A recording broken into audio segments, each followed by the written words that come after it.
Does Israel own the U.S.? And the answer is no. I pray you listen just for a moment of your time, and I'll give you the answer of who is running the show. We know that recently Netanyahu went on Fox News and said that the Israeli strike force is going to be joining forces with the U.S. Pentagon. And obviously that brings a lot of concerns for a lot of people, like, what in the world is happening here? Do they run everything? We already know who runs all the medias. We already know who runs most of these corporations and the major banking systems and things like this. We see that. And so logically the question is, what's the purpose? Who is running the show?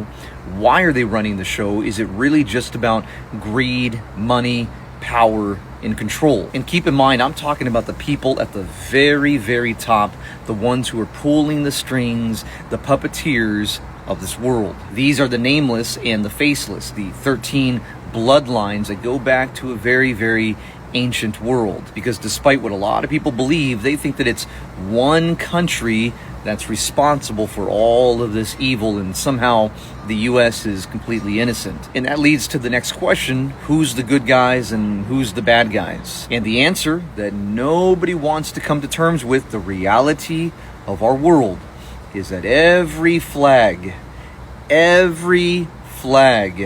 is a representation of the bad guys. Just look at all these peace treaties being signed, all of these coalitions. And I see clearly, prayerfully you do as well, these peace treaties that are being signed for this present war, Iran and Israel and the US, and there's a peace deal, and then there's not, and it's broken, and there's more airstrikes and missiles and bombs that are dropped and all these things. It's like, what's going on here?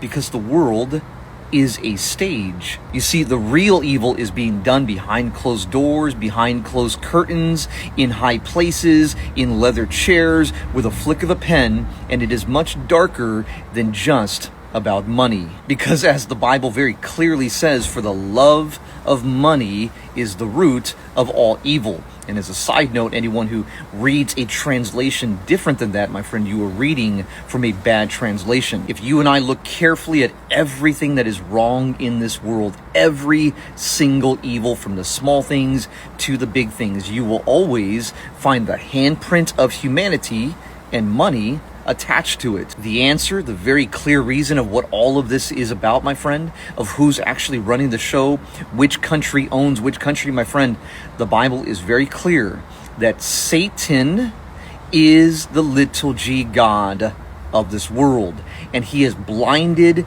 the eyes of those who do not have eyes to see and ears to hear in the light of the glorious gospel of Jesus Christ. Now, maybe you think that that's a fairy tale, but I'll tell you what a real fairy tale is believing that humanity